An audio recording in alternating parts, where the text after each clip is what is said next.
I'm going to go ahead and keep it a buck and say that if Russia invades the Ukraine, then I'm telling you right now, China invading Taiwan is within the decade, because that's all they need to know that they can do this sort of thing.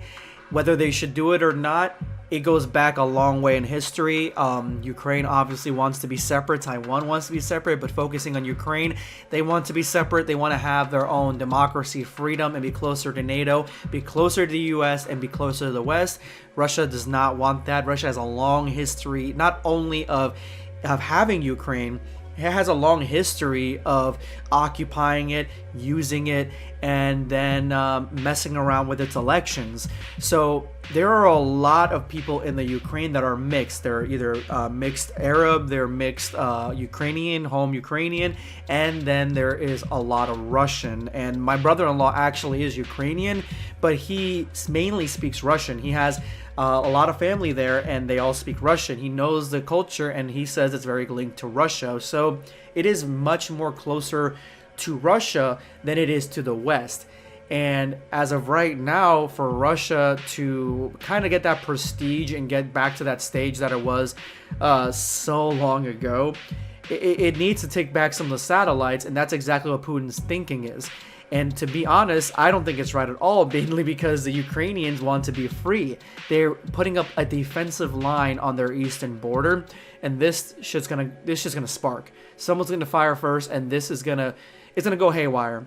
And to any Ukrainian listener out there, like I said, I have family that is Ukrainian, and my brother-in-law has a bunch of family that right now is debating whether to leave the cities and head to Poland or stay and see what happens.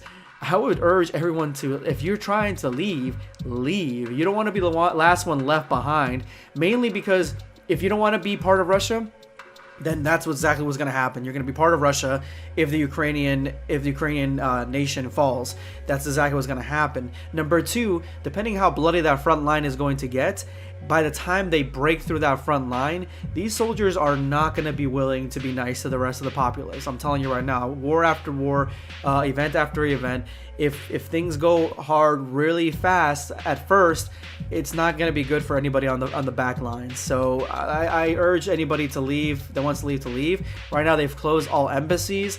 Biden is I don't think he's going to do anything. Whether we should do anything or not is irrelevant to me, because I have an opinion on it. I really don't want to put it out in this video today. And it's an opinion based on just my point of view here, being safe in the US. But I don't think our president's going to do anything. I don't think Biden's going to do anything. I think Biden's going to wait for Putin to invade, take it over, and then we're going to slap more sanctions on them, and that's basically it. Nothing's going to happen.